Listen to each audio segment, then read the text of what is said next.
오늘 시승차는 뭐죠? 오늘 시승차는 폭스바겐 T-Roc이에요. 원하는 명령어를 말씀해주세요. 얘가 음성인식이 가능하기 때문에 폭스바겐의 가장 작은 SUV T-Roc입니다. 저희 나이 또래에서 가장 쉽게 접근할 수 있는 차가 또 아무래도 이 소형 SUV이다 보니까 저희 딱 둘이 지금 이 타겟층에 맞아요. 밀레니얼 한번 구입을 해볼지 말지. 2030 여성들이에요. 네. 딱 2030. 그래서 오늘 이 차를 타고 그 느끼는 그대로를 한번 전달해 드리도록 하겠습니다. 근데 오늘 눈이 와요. 저희 왜 항상 시승할 때마다 이런지 모르겠는데 와이프 소리는 또 왜 이래? 이 소형 SUV의 타겟층, 소비층이 늘 밀레니얼 여성들이에요. 2030 세대 여성들. 실제로 구매하는 비율이 꽤 높아요. 지프의 레니게이드 같은 경우에도 거의 50% 정도 되고요. 그리고 트레일블레이저나 그리고 이전에 그 쌍용의 티볼리 이런 것들이 모두 그 여성 소비층이 거의 절반에 가까운 것을 보여주고 있습니다. 왜 그런 것 같아요? 아무래도 소형이다 보니까 체격이 크신 남성분들이 타기에는 네. 약간 무리가 있을 수도 있어서 여성을 좀 타깃층으로 하는 게 아닌가. 그쵸? 운전하기도 쉽고. 네. 진짜 그게 맞는지 일단 가보죠. 네. 출발해보겠습니다. 이 T-Roc은 우리나라에서는 처음인데 이미 2017년도에 처음 등장해서 막 팔리기 시작한 소형 SUV예요. 딱 2017년도가 제가 생각하기엔 그 소형 SUV들이 막 이제 인기를 끌면서 나오기 시작한 현대차의 코나도 딱 2017년도에 나왔거든요. 네. 그러니까 그때 같이 등장한 폭스바겐의 소형 SUV인 거죠. 2019년에 사실 저는 독일에 가서 시승을 했었고 그 차를 시승한 게 지금 2021년에서야 나온 거예요. 일단 이 T-Roc은 아까 얘기한 그 현대차 코나 있죠? 네. 그 코나랑 크기가 가장 비슷하더라고요. 크기를 보니까. 경쟁 모델 소형 SUV 중에 좀 전폭이 넓은 편이어가지고 조금 차가 커 보이고 좀 잘 달릴 것 같은 느낌을 주죠. 일로 가라고? 뭐야. 얘가 제스처 컨트롤이 가능하거든요. 아, 그래요? 폭스바겐이 약간 수입차의 대중화를 선언을 하면서 되게 당연하게 프로모션이나 이런 것들을 좀 신차를 내놓음과 동시에 선보이고 있어요.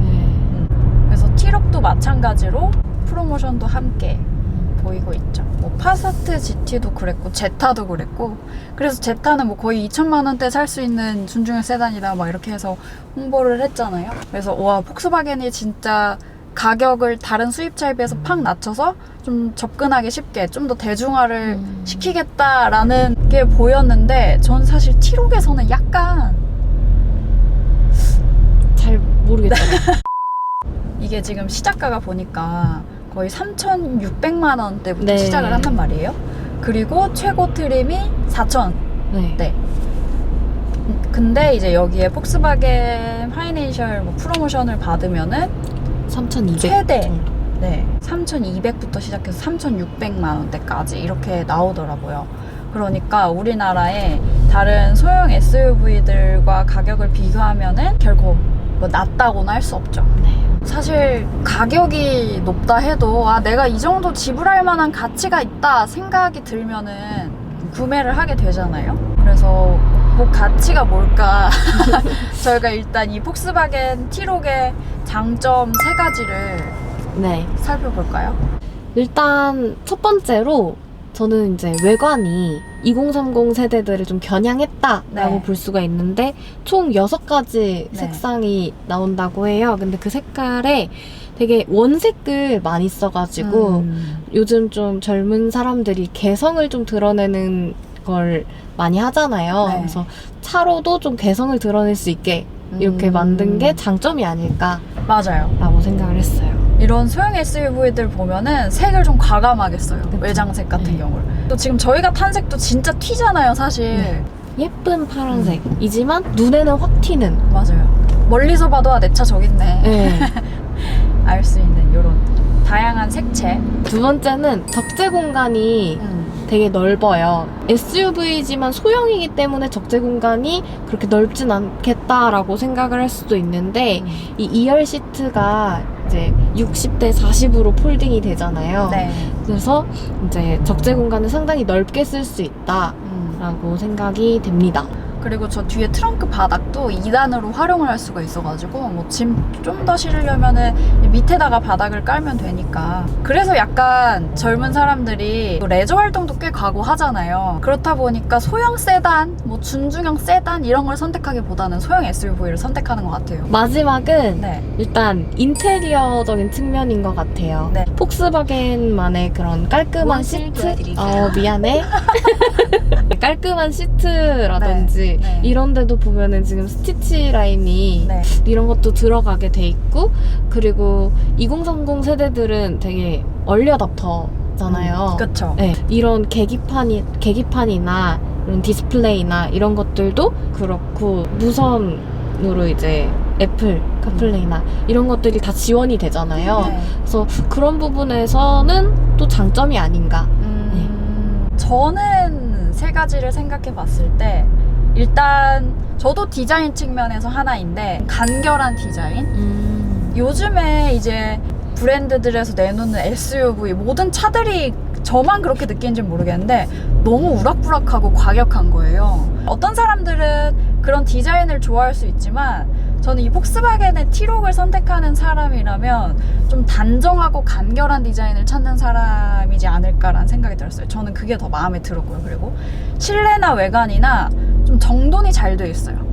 어디 하나 이렇게 뭔가 튀는 구석 없고 좀 부담스러운 구석이 없는 디자인이 저는 이 차의 장점 중 하나인 것 같고요. 두 번째는 한국형 내비가 들어가 있다는 거. 사실 요즘에야 많은 수입차 브랜드들이 이제 우리나라 실정에 맞게 내비를 넣긴 하거든요. 그럼에도 좀 보기 힘든 경우들이 종종 있어요. 그래서 그냥 어쩔 수 없이 애플 카플레이나 안드로이드 오토를 사용하게 되는데 이 차는 지금 사용해보니까 꽤 편리해요. 일단 이 디스플레이에도 물론 크게 나타나긴 나타나는데 딱 계기판에다가 간결하게 보여주는 이게 저는 운전하는 입장에서 굉장히 편리한 것 같더라고요. 한국형 내비가 모든 트림에 기본으로 들어가기 때문에 이런 부분들을 기본으로 넣어줬다는 거. 그리고 세 번째는 넉넉하고 여유로운 주행감. 요즘에는 아무래도 다운사이징이나 이런 것들을 엄청 많이 하다 보니까 막 1.6, 심지어 1.3 막 이런 배기량의 차들이 나오는데 물론 뭐 터보도 달고 넉넉하게 힘도 발휘하지만 아무래도 이 폭스바겐의 2.0 디젤 엔진과 7단 DCT 이 조합은 되게 오래전부터 써왔고 잘 숙성됐다고 해야 될까요? 익었다고 해야 될까요? 그래서 그런 부분들이 운전할 때도 되게 편안하게 느껴지는 것 같아요. 아까 말씀드렸듯이 뭐 오르막을 오른다거나 아니면 가속을 한다거나 이럴 때 불편한 느낌이 전혀 없어요. 이번엔 단점을. 네, 단점 세 가지씩 한번 얘기를 해보도록 하죠. 네. 저는 사실 이 차를 만약에 내가 첫 차를 구매한다면 어떨까라는 이제 그런 생각을 갖고 좋아요. 했는데 네, 저희 층이니까. 네. 근데 글쎄요. 일단은 가격적인 부분을 빼놓을 수는 없더라고요. 네. 이 차가 이제 최대 4천만 원까지 올라가고 네. 기본이 보통 한 3,600 정도에서 시작을 하잖아요. 아무래도 사회초년생이 첫 차를, 물론 외제차라는 그런 게 있겠지만 그런 데 있어서는 가격적인 부담이 조금 있다. 얼마나 일을 해야 될까요? 기사를 얼마나 써? 여러분들이 많이 봐주셔야 제가 차를 살 수 있습니다. 제가 차를 살 수 있습니다. 두 번째 단점은? 이번에도 가격적인 측면인데요. 네. 이게 이 차가 소형 SUV인데도 불구하고 네. 2.0L 디젤 엔진을 쓰기 때문에 네. 굉장히 좋아하시는 분들이 많더라고요. 네. 근데 반대로 생각했을 때 1900cc까지 배기량이 들어가게 되면 이게 과연 소형인가 중형인가 라는 부분에서 아무래도 우리나라 배기량으로 세금을 네. 따지니까 그래서 이 세금적인 측면으로 봤을 때 이게 과연 경제적일까? 라는 역시 생각이 경제적인 들었어요. 문제네요. 네, 맞아요. 마지막으로는 네. 이 차의 후면 부분이 토션빔이 장착이 되어 있어가지고 네. 차량이 약간 울컹거린다? 통통 튄다 막 통통 튄다? 그러니까 승차감이 완전 좋지는 않아요. 모든 소형 SUV 대부분이 사실 근데 네. 토션빔을 채용을 하고 있긴 하죠. 물론 네. 이제 좀 사양이 올라가거나 뭐 하이브리드를 선택한다거나 하면은 이제 뒤에 멀티링크로 바뀌거나 하는데 대부분 이걸 쓰긴 하죠. 네, 맞아요. 첫 차 타면 로망이라는 게 있잖아요. 다 태워서 네. 나 차 뽑았다. 아, 친구들한테 자랑하고 아, 싶은데 그쵸. 다 뒤에 탄 같이. 친구들이 이제 야 이거 왜 이렇게 차가 튀어 막 이런 네, 느낌 맞아요. 때문에 네. 가장 먼저 저도 마찬가지로 가격을 꼽겠어요. 이제 뭐 다른 소형 SUV에 비교하면 야 이 돈이면은 뭐 투싼 사지 않겠냐, 셀토스 안 사겠냐 뭐 이런 분들이 되게 많거든요. 근데 저는 오히려 그것보다도 같은 브랜드에서 나오는 SUV 티구안 이거보다 한 채급 위인 티구안이랑도 가격대가 좀 겹치긴 하더라고요. 뭐 할인이나 이런 것들 적용을 네. 하다 보면 그렇다 보니까 뭔가 같은 가격의 티로 차라리 나는 조금 더 여유롭고 넉넉한 티구안을 살 텐데 라는 생각을 할 것 같아요. 두 번째는 뭔가 이 차 되게 편의사양 두둑한 것 같거든요. 근데 자세히 보면 한 가지씩 뭔가 좀 아쉬운 게 있어요. 네. 그 중에 하나가 이제 2열 히팅 시트가 없다는 거. 2열에 열선 시트가 없습니다. 이제 그런 편의사양 부분에서도 아쉬운 점 한 가지가 후방 카메라예요. 그러니까 지금 저희는 당연히 가장 높은 트림이기 때문에 후방 카메라가 들어간 건데 사실 이 차에 엔트리 트림이나 이런 것들을 고르면은 이게 안 들어가 있어요. 이거 너무 필수잖아요. 그쵸. 요즘은 특히 뭐 초년생들은 운전에 그쵸. 그렇게 능숙하진 않기 때문에 네. 물론 케바케겠지만 네. 네.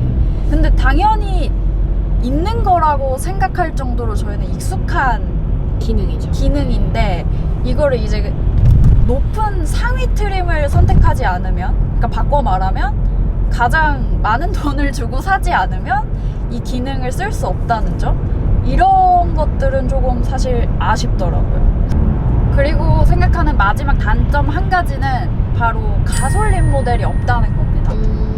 근데 이게 늘 폭스바겐이나 뭐 푸조?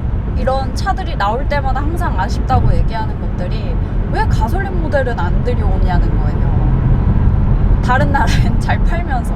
물론 인증이나 이런 것들에 좀 어려움이 있거나 하겠지만 어쨌든 선택해서 타는 입장에서는 아쉽다 이거죠. 가솔린이 없다는 게.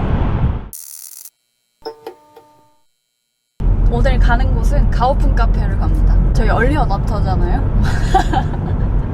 하플 찾아가야죠. 네.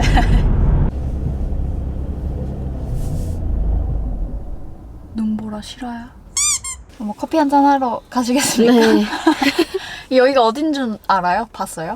차. 이게 막 성수동 이런 데도 있다는데 아직 가오픈이어가지고 아. 카드가 안 된다 그랬는데?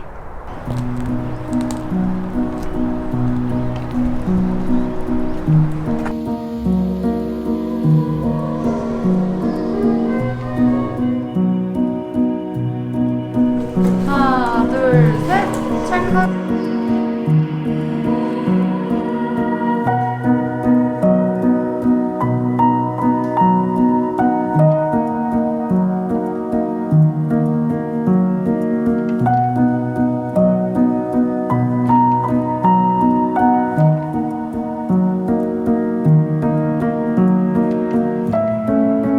안 들어가요. 잘 안 맞는 것 같아요, 우리 인스타gram. 네, 오늘 이렇게 T-Roc의 장단점을 각각의 시선으로 찾아봤습니다. 뭐 아마 공감하시는 부분도 있을 거고 아닌 부분도 있을 텐데 아마 저희가 이 차를 살까 말까 고민하는 그 층에 가장 부합해서 공감하시는 분들이 많지 않을까 그런 생각이 드네요. 그래서 오늘 이렇게 T-Roc에 대해서 살펴봤고요. 안녕히 계세요. 안녕히 계세요.